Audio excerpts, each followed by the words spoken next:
So, hi team, I'm Govindar Reddy. I'm founder CEO to Dr. Pitch. I provide MBBS consulting services. I'm a professional education consultant and career counselor. So today's topic is, sir, most of the students ask about, sir, Russiaలో MBBS budget ఎంత అవుతుంది 6 years కి?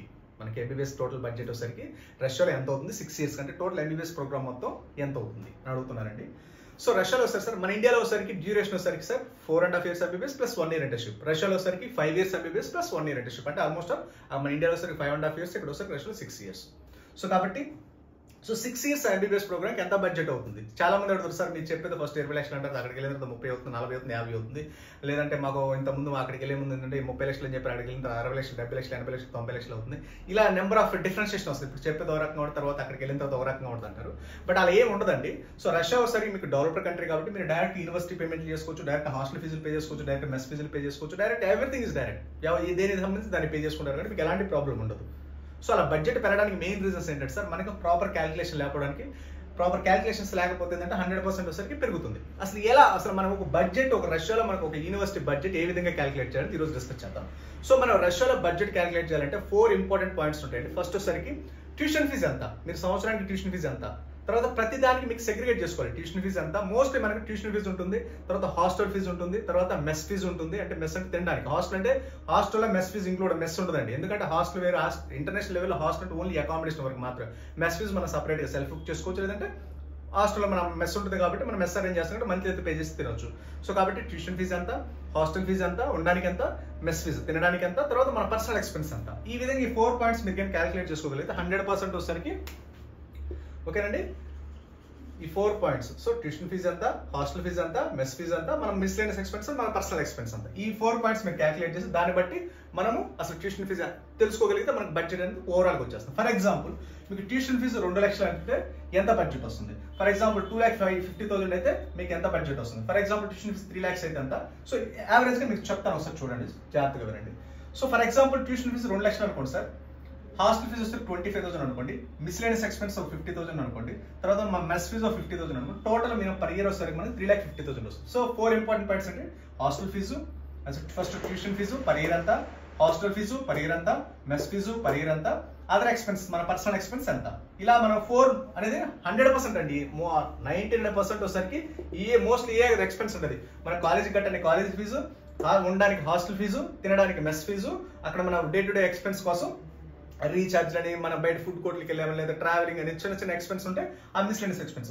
Overall గా ఇవి calculate చేసుకుని 4 points 99% ఈ 4 points ఉంటాయి కాబట్టి 4 points calculate చేసుకుని మీ బడ్జెట్స్ ఒక 1 year కి ఎంత అవుతుందో తెలుసుకో, అలా ఆటోమేటిక్ గా ఇంటూ 6 అయితే 6 years సరిపోతుంది. ఆ విధంగా మీరు బడ్జెట్ క్యాలిక్యులేట్ చేసుకోవాలి. ఫర్ ఎగ్జాంపుల్ మన ట్యూషన్ ఫీజు 3 lakhs అనుకోండి, లేదా ఫర్ ఎగ్జాంపుల్ 2 lakhs అనుకోండి ట్యూషన్ ఫీజు, హాస్టల్ ఫీజు 25,000 అనుకోండి, మెస్ ఫీజు ఒకసారి తినడానికి ఒక 50,000 సంవత్సరానికి అనుకోండి, ఆ తర్వాత మన పర్సనల్ ఎక్స్పెన్స్ ఒక 50,000 అనుకోండి. టోటల్ వచ్చేసరికి మీకు ఎంత? ట్యూషన్ ఫీజు 2 లక్షలు, మెస్ ఫీజు 50,000, హాస్టల్ ఫీజు 25,000, మన పర్సనల్ ఎక్స్పెన్స్ వస్తారు 50,000 అనుకోండి. ₹1,00,000, ₹1,25,000, 2 లక్షలు అంటే 3,25,000 వస్తుంది పర్ ఇయర్ కి. ఇంటూ 6 వేస్తే మనకి 20 lakhs, అంటే 3 lakhs ఇంటూ 3,20,000 6 వేస్తే మీకు 6 years కాబట్టి పర్ ఇయర్ 3,20,000 వచ్చింది. ఇంటూ 6 వేస్తే 20 lakhs వస్తుంది. ఫర్ ఎగ్జాంపుల్ మనకి ట్యూషన్ ఫీజు 3 lakhs అనుకోండి, హాస్టల్ ఫీజు 50,000 అనుకోండి, మెస్ ఫీజు 50,000 అనుకోండి, మిస్లేనియస్ ఎక్స్పెన్స్ 50,000 అనుకోండి. అప్రాక్సిమేట్ 4,50,000 వస్తుంది పర్ ఇయర్. సంవత్సరానికి ఎంత వస్తుంది? ఇంటూ 6 years కాబట్టి అప్రాక్సిమేట్ 27 lakhs వస్తుంది. ఫర్ ఎగ్జాంపుల్ 5 lakhs అనుకోండి ట్యూషన్ ఫీజు, మనకి రష్యాలో సరికి మీకు 2 lakhs ఉంటుంది ట్యూషన్ ఫీజు, 2,50,000, 2,30,000, 3,50,000 బేస్డ్ ఆన్, అంటే మనం తీసుకుని మనకి సెలెక్ట్ చేసుకున్న కాలేజీని బట్టి ఆ కాలేజీలో మనకు ట్యూషన్ ఫీజు ఎంత, హాస్టల్ ఫీజు ఎంత, మెస్ ఫీజు ఎంత, మనం ఉండడానికి డే టు డే ఎక్స్పెన్స్ అంతా. ఈ విధంగా మీరు క్యాలిక్యులేట్ చేసుకుంటే 100% వస్తుంది. బడ్జెట్ అనేది ఓవర్ రేట్ అవ్వడం 99% ఛాన్స్ ఉండదు. ఒక 1 or 2% అనేది ఇంటర్నేషనల్ లెవెల్లో మన 6 years ఉంటాం కాబట్టి కొంచెం అప్ అండ్ డౌన్స్ అని కామన్ ఉంటాయి తప్పితే మీకు 20 లక్షలు 40, 40, 60, 60, 90 కోటి ఇవ్వడానికి ఉండదు అనమాట. సో కాబట్టి ఈ విధంగా మీరు రష్యాలో బడ్జెట్ క్యాలిక్యులేట్ చేసుకుంటే 100% వచ్చేసరికి బడ్జెట్ అనేది గ్రాండ్ షూర్గా ఉంటుంది. మోస్ట్ ఆఫ్ ద యూనివర్సిటీ సరికి మీకు బడ్జెట్ 20 లక్షల బడ్జెట్ ఉంది, 25 లక్షలు ఉంది, 30 లక్షలు, 35 లక్షలు. 99% of the university 30 to 35 lakhs total budget including food and accommodation అన్ని కంప్లీట్ అవుతాయి మోస్ట్ ఆఫ్ ద యూనివర్సిటీస్. ఇంకొన్ని ఓవర్ ఎక్స్పెన్స్ యూనివర్సిటీస్ దాన్ని బట్టి budget calculate. 99% of the universities అనేసరికి మనకున్న స్టాండర్డ్స్ ప్రకారం మంచి యూనివర్సిటీస్ 2 లక్షల నుంచి tuition fee up to 3,50,000, 4 lakhs వరకు కూడా based on best of the best universities including food and accommodation అంతా 30 to 35, 20 lakhs లో ఉన్నాయి, 25 ఉన్నాయి, 30 ఉన్నాయి, 35. మీ బడ్జెట్ని బట్టి మంచి యూనివర్సిటీస్ అన్ని గవర్నమెంట్ యూనివర్సిటీస్ రష్యాలో మొత్తం full English medium, all rules and regulations everything పర్ఫెక్ట్గా ఉంటాయి. మీకు రష్యాలో మెడికల్ యూనివర్సిటీ ఎలా ఉంటాయంటే మన ఇండియాలో మీకు 500 స్కోర్ వస్తే ఏ విధంగా ఉంటాయో మన ఇండియాలో ఎలాంటి మెడికల్ కాలేజ్ వస్తుందో అలాంటి మెడికల్ జస్ట్ మీరు రష్యాలో క్వాలిఫై అయినా అలా best of the best medical university అదే బడ్జెట్లో వస్తుంది.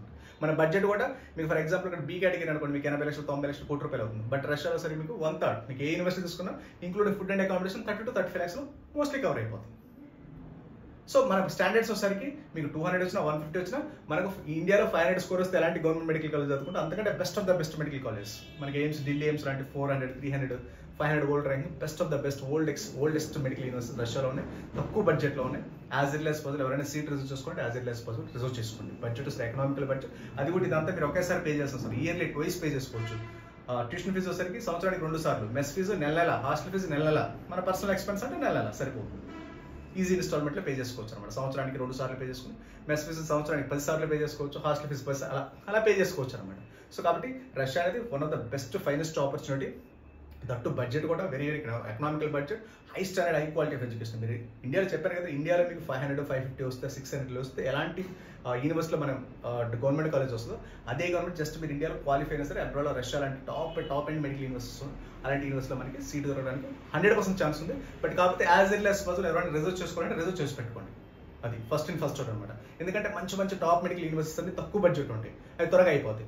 మళ్ళీ మీరు వెళ్ళే కొద్ది లేట్ అయిపోద్ది, నీట్ రిజల్ట్స్, నీట్ కౌన్సిలింగ్ తర్వాత ఇవన్నీ వేసరికి అప్పుడు దాకా అసలు మనకి సీట్స్ ఉండవు. తర్వాత ఉన్నా సరే మంచి first national research federal university తర్వాత స్టేట్ యూనివర్సిటీస్కి వెళ్ళాల్సి వస్తుంది. అంటే మనము పెట్టే బడ్జెట్ కూడా మంచి యూనివర్సిటీస్ పెట్టకుండా మళ్ళీ అనవసరం 6 years మళ్ళీ ఏదో స్టేట్ బిలో క్వాలిటీ యూనివర్సిటీస్కి మనం ఎక్కువ బడ్జెట్ పెట్టాల్సి వస్తుంది. సో కాబట్టి ఎవరైనా రిజర్వ్ చేసుకోవాలంటే యాజ్ ఎల్ యాజ్ రిజర్వ్ చేసుకోండి. మీకు కింద కనిపిస్తున్న స్క్రోలింగ్. మీకు ఏదైనా డౌట్స్ ఉన్నా సరే ఇంకా వాటెవర్ ఇంకేదైనా క్వరీస్ ఉన్నా నాకు కాల్ చేయండి. ఓకేనా, వాట్సాప్ చేయండి. అరెల్స్ మన doctor bridge abroad MBBS YouTube channel number of videos ఉన్నాయి. Go through that. Or else you can just contact below WhatsApp. Okay, ఎవరైనా సీట్ రిజర్వ్ చేసుకుని యాజ్ ఎల్ యాజ్ పాసిబుల్ చేసుకోండి. ఎందుకంటే మంచి యూనివర్సిటీ అడ్మిషన్స్ వచ్చేసరికి త్వరగా అయిపోతాయి. అది తక్కువ అంటే తక్కువ బడ్జెట్ కూడా. తర్వాత ఇంకా మనం ఏంటంటే మీరు వెయిట్ చేసే కొద్ది ఏంటంటే ఇదే బడ్జెట్ ఇంతకంటే ఎక్కువ బడ్జెట్ మనకంటే అంతకంటే తక్కువ యూనివర్సిటీస్ పెట్టాల్సి వస్తుంది. సో జస్ట్ మన నీట్ క్వాలిఫై సరిపోతుంది అనమాట. ఎవరైనా రిజర్వ్ అడ్వాన్స్గా రిజర్వ్ చేసుకోవచ్చు. Okay, thank you very much.